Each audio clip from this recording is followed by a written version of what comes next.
Hi, it's Penny here, and today we're going to be putting together my TBR for August, so all the books that I'm planning to read in August. And as usual, I am going to use the TBR Machine website that I made that spits out random reading prompts to pick some of the books that I read. But I am actually this month going to change things up a bit for a few different reasons, partly because I'm back at work and that is messing up with how much I can read. Also because I had started kind of drawing or generating the prompts a month in advance because I've got so few books left on my physical TBR that it's sometimes hard to figure them out. But I kind of miss the challenge of trying to come up with a TBR in this single video. So what I've decided to do is I'm going to go back to drawing it every month, and I'm going to link it up to like a star chart system where when I get 5 stars I can buy a book. Having a job at the moment, I can also afford to buy books, but when I finish up my contract, I'll be back to being unemployed, and so it'll be nice to kind of have a way of controlling my book buying. Not that I buy that many books. So it's almost like getting me to buy more books rather than trying to make me buy less books. But regardless, we're going to hook it up to a star system, and there's going to be kind of some rules around when I get stars and when I get stars taken away. So let me go through those rules a little bit before I get into the books that I'm going to read. I will leave timestamps down below if you don't care about my star system that I'm creating. So firstly, I'm going to give myself some stars for finishing series because one of my other goals, other than completing my physical TBR, is series 0. So trying to catch up and complete all the series that I'm reading. So firstly, I'm going to give myself 2 stars for every series that I complete. And actually in July, I completed a lot. I think this is not going to be usual, but I completed the Skullduggery Pleasant series, or at least as far as I'm going to read in that series. I started and completed the Whetū Toa series by Steph Mataku. Really loved it. So 2 points for that one. I also completed the Grishaverse series. Well, I think I did. I'm pretty sure the series is ending with Rule of Wolves, or at least no further books have been announced. So I've decided I still get 2 points even if it's unclear if the series is going to continue. Because if it doesn't continue, I don't want to have missed out on my points, right? So I finished off the Grishaverse, and as well, I finished off Good Girl's Guide to Murder trilogy. That's another one where I feel like there could be more, but also I don't know if I'd read any more after that last one. But regardless, I finished that. So that's 4 series that I've completed. So that means I start out with 8 stars. It's a good start. Like, I'm already over that 5-star boundary, but we might lose some stars by the end of the video. We might still not make it. However, I'm going to get some more stars. So I'm also going to give myself 1 star for any time I catch up on a series. So I've read all the books that have been released, even if the series isn't completed yet. So in July, I caught up on 1 series, and that is the Watch Hollow series. I actually thought I might be going to complete this one, but getting to the end, I realized there's definitely another book. So 1 star for Watch Hollow. We're up to 9 stars. Also, since my goal is to get through all my physical TBR books, I'm going to give myself 1 star for every book I read off my TBR. In July, I read the 2 Whetū Toa books, and I also read The Song of Achilles. So that's 3 stars for reading books off my TBR. So now we're up to 12 stars, but let's talk about how I can lose stars. So I'm going to lose stars whenever I don't read a book that I put on my monthly TBR, because I feel like even though in some ways I'm like there shouldn't be a consequence, but also it kind of feels pointless making a TBR game if there isn't a consequence. So we're going to lose a star for every book I don't read on my monthly TBRs. So I actually didn't read 4 books in my July TBR. I didn't read Emperor of June, I didn't read Lord of Chaos, I didn't read Small Favors, and I didn't read The Gathering Storm. Pretty much, I didn't read all the really big series that I'm trying to read like 1 book a month on. Didn't make any progress on any of those in July. Didn't read this big chunky one in July, and I feel like I'm going to put this one aside for a little bit because now that I'm back at work, I just don't have the brain power for this, and I want to enjoy it, so I want to read it at a time when I've got some brain power. So I might be putting this aside for a little while. But for now, we'll lose 1 star for not finishing it. So taking 4 stars off the 12 stars means we're at 8 stars. So that would mean I can read 1 book, but there is one more rule that will apply when I'm picking the books. So what we're going to do is when I'm generating the prompts from the TBR machine, if I can't match that prompt with a book off my TBR, I can match it with an audiobook instead or a library book instead, but in that case, I lose 1 star. Except if the reason why I couldn't match it with my physical TBR is because there are no books on my physical TBR. In that case, I gain 1 star because like the goal is TBR 0. So if we get there, we should get a prize for that, right? But that last rule probably isn't going to apply for this month because I did already spin the prompts for this month, and I'm pretty sure I can match them all off my physical TBR. So let's talk about the TBR machine prompts. Then I'm also going to talk about the series that I'm trying to complete and Also, I want to talk about the Orilium Readathon, because that's something else that's going on this month. Okay, so TBR machine prompts. The prompts that I got last month for this month. Firstly, I got to read a book where the protagonist is different from you. So really this is a prompt where I'm trying to encourage reading more diversely. With the few books I had on my physical TBR, I was struggling with this. There were a few I could kind of argue it, but I felt like it still wasn't very good. And the one I've gone with, I still don't know if it's great, but what I'm going to do is read a book that I am going to own physically, but I don't actually own yet. I'm waiting for it to arrive. So last year, I read and really loved A Psalm for the Wild Built by Becky Chambers. The second book in the series, A Prayer for the Crown Shy, has just come out. I had a pre-order. It's on its way to me, but I don't know when it's going to arrive, but it'll definitely arrive sometime in August, and at that point, I'm going to read it. And this series is about this tea monk who goes out into the world trying to kind of figure out what they want to do with their life. While they're out in the wilderness, they run into a robot, because in this world, at one point in the past, robots said, we're going to go live in the wilderness. Please, humans, if you could not talk to us, that would be great. But now one of these robots has come back to check on how humanity's going, you know, having to have figured out how to live without robots and technology. I really love this first book. I just found it to be like a really cozy and enjoyable read. So I'm looking forward to the second one. And this might feature again a little bit later in the TBR. Then the next prompt was to read a book with a person on the cover. And for that, I'm going to read The Relentless Moon by Mary Robinette Kowal. So this is the third book in the Lady Astronaut series. This is like an alternate history where an asteroid hit... Asteroid? Meteor? Anyway, the world got ruined back in like the 50s. It's been a while since I read this series. But back in the 50s or something, the world got ruined, and so that's really sped up the space program, and we're mainly following this woman as she tries to be involved in the space program. She's infinitely qualified, but because sexism, she's having a lot of problems. And there's also strong themes of racism in here as well. Oh, and our main character struggles quite a lot from anxiety as well. So lots of interesting themes, and I really like the story. I really like the writing, so I'm looking forward to continuing that series. Then lastly, the prompt was to read a debut novel, and I really thought that this was going to be one which I wouldn't be able to match off my physical TBR shelf. However, I did find Jaron by Kate Elliott. So if I'm putting aside The Gathering Storm by Kate Elliott, I guess I have space on my monthly TBR for a different Kate Elliott book. This series, Jaron, I actually read what I thought was the second book in the quartet a long time ago. But I've recently realized that that's not even the second book. It's the third book. It says book 2 on it, but it's actually book 2 of the second and third books in the quartet. It's very confusing. But anyway, I did enjoy that book. And when I realized it wasn't the first book in the series, I went and I bought the first book, but I haven't read it. And kind of this is cheating because Kate Elliott had been published before this was released. However, the books she published before this one were published under a different name, and it was only later that they republished those ones under Kate Elliott's name when she was more successful. So I'm counting it as their debut. I don't know exactly what this is about because I haven't reread the synopsis after having read it like 20 years ago. But it's something about this advanced civilization coming across this planet. So they've got like spaceships and cool technology, and they come across this planet where there's a bunch of nomads, and I think the daughter of one of these powerful space people discovers that she actually likes living with the nomads. Or at least something like that was happening in book 3.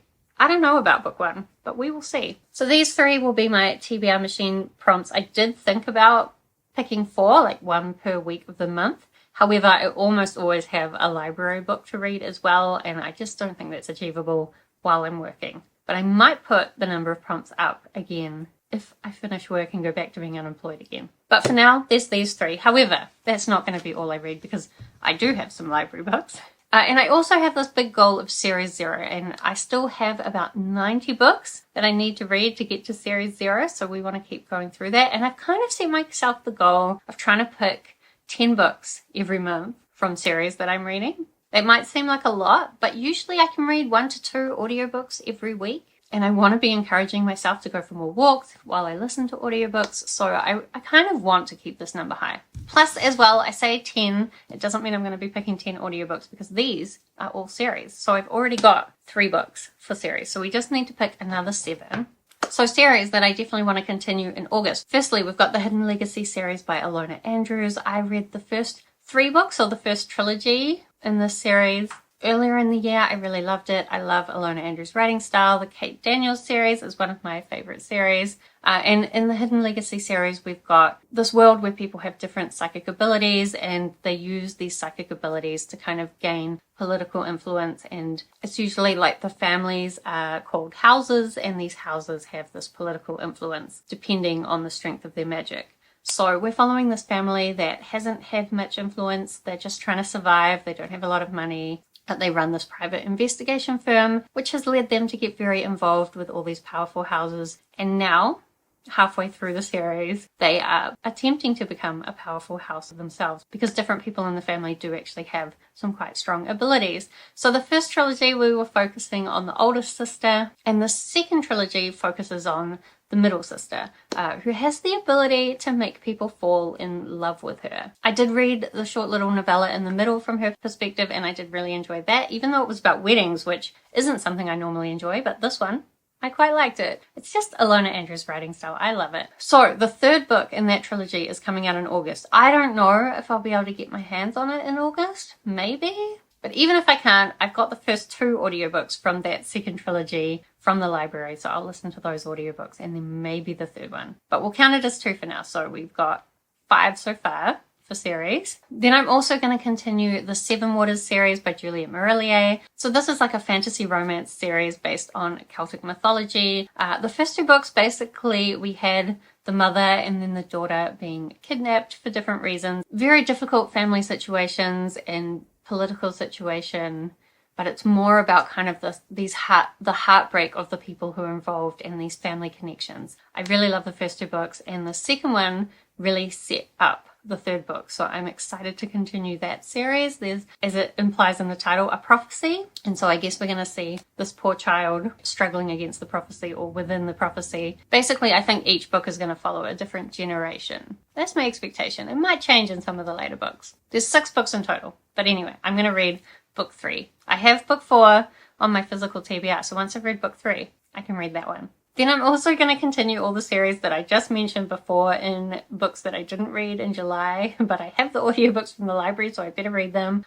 Firstly, we've got book 11 or something of the Harry Dresden series, Small Favors. So Harry Dresden is a wizard and a private investigator, but there's a bunch of drama happening in the magical community of Chicago where he lives, and Harry's just trying to deal with that, as well as kind of being a dick. Unfortunately, he's got a teenage girl as his mentee now, and I don't know if I'm going to like that. And actually, I haven't heard Small Favors is that great, but I have heard good things about the next book in the series after that one, so I just need to get through this one, really. And then I've also got book 6 of The Wheel of Time. The Wheel of Time is another one where I'm really hoping that I'll eventually love the series, and there are elements that I really find interesting in it. But also, the books are very slow, and they often focus on things that I don't care about within the world. So I'm not really loving it, but I am interested enough to continue and hope that it gets into some of the elements that I'm more interested in. So I've got the audiobook of book 6, Lord of Chaos, and I'll be reading that one. And then as well, I've got Emperor of June, which I think is the 4th book in the June series. And I don't know what this one's going to be about. June is a really interesting world where people have kind of evolved to have these different psychic abilities, or at least some families have been selectively bred to breed these selective abilities out. And there's also certain drugs that enhance these abilities, and a lot of political fighting going on over controlling those drugs. So hopefully book 4 will do something interesting with all of that. The writing style's not my favorite, but I do like the concepts. So that's 9 series. And then lastly, I also have this library book, Way of the Argosy. Weirdly, my library has the second book in this duology on audiobook, but not the first book. So I got the first book physically to read, and then I will also try and read the audiobook, which would put me at 11 books down for series if I could read all of those. Maybe 12 if I get that third Hidden Legacy one. So we're doing well for series, but this duology is a continuation of the Spellslinger series. So that's a 7-book series by Sebastian de Castell, basically following this boy who is losing his magical abilities and as a result ends up going off exiled and traveling the world and learning a lot about all sorts of other magic that he never could have imagined. The Argosy in this world are kind of like nomadic philosophers with a little bit of a Western vibe, perhaps. they were my favorite characters, so I'm really interested to get some more of them and read this duology. Then I also have a couple of random ones. So I've got The House Across the Lake by Riley Sager. This is a thriller. I've never read anything by Riley Sager before. I've seen mixed things about this and some of his other books, but it was the pick for the Literally Dead book club. I don't think I'm going to read it in time. Like, I never read any of those books on time, especially newer releases, because it takes time to get your hands on these things from New Zealand. But I'm always looking for thrillers that I can enjoy, so we'll see how we go with this one. And then I also have one more audiobook from the library, just randomly. It is So Happy For You by Celia Lasky.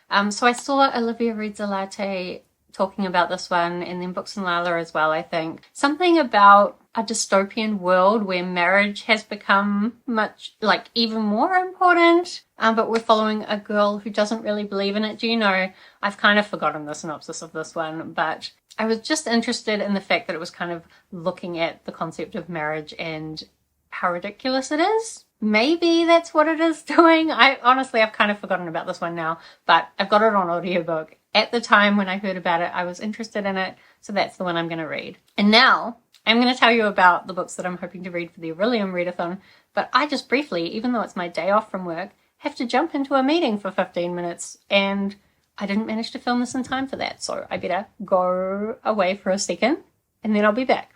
Okay, meeting complete. I feel like I got more tired looking during that meeting though, but anyway, let's talk about the Orilium Readathon. So if you haven't heard about it, this is the magical readathon created by G over at Book Roast, but it's been rebranded as Orilium. Basically, you are creating your own character in this magical world. Each year there is a syllabus of different magical classes that you can do to gain your magical qualifications. So there was an April part of the readathon where you got your, I don't know what it's called. As well, the parts of this readathon are based on like the spring equinox and the autumn equinox, but living in the southern hemisphere, those are backwards for me, so I'm always very confused about what's going on with this readathon. But I think this one is the autumn equinox.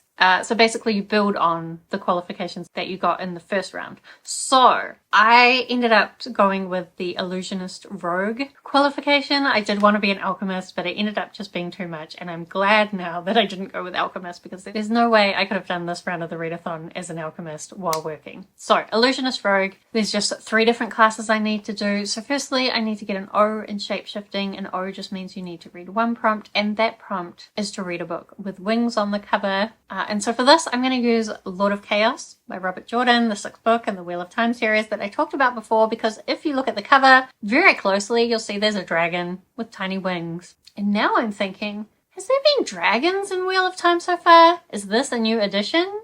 I think I will like the addition of dragons. But anyway, that's going to be my book for the first prompt. Then I also need to get a D in the Art of Illusion, which means I need to read 3 reading prompts for that. The first prompt is to read a book you don't know much about. For this, we're definitely going to count So Happy For You, which, as I tried to explain the synopsis before, I think it was quite clear. I don't really know what that book's about, so perfect, actually. When I put it on my list, I thought I might be exaggerating slightly, but now I don't think I am. Then the next prompt is to read a book that's under 300 pages, and for this I'm going to count A Prayer for the Crown Shy. I haven't got it yet, so I haven't actually checked if it's under 300 pages, but I assume it will be because this one is well under 300 pages. And as well, the next prompt that I need to read for Illusion is to reread a favourite. So I'm going to reread the first book in the series before I read the second one. So it's perfect. 2 short books for a readathon, and also books that I'm expecting to love. And then lastly, I need to get an O in psionics and divination. So that means I need to read a story featuring time travel. And for this, I'm going to read Here and Then and Now, I think it's called, by Mike Chen. So this is a time travel book I found out about recently in the video I did about Goodreads' 72 most popular science fiction books from the last 3 years. It's one that I kind of said I would be willing to try, even though I haven't liked the previous book. One book that I read by Mike Chen, but I do like time travel books, so I'm gonna give this one a go. I think it's something about a guy who was like a time travel agent, but now he does like a more boring job working in IT, I think. I work in IT, so at least that bit might be relatable. But then his daughter goes missing, and he's basically gonna try and find her, use all his time travel abilities to find her. So hopefully I will love that one. So that is all the books. I've made a mess, as I always do. So these are all the physical books that I will be trying to read in August, as well as another one of these little ones. I think it looks like a little bit too much for me when I'm working, but possibly we can do it. And I also have a bunch of audiobooks, but I think I can do those as well. But do let me know if you have read any of these books and whether you think I'm going to like them. And of course, check in again at the end of the month when I'll do my wrap up and we can talk about my thoughts on those books. Otherwise, thank you so much for watching. I hope that you are doing well and I will see you next time.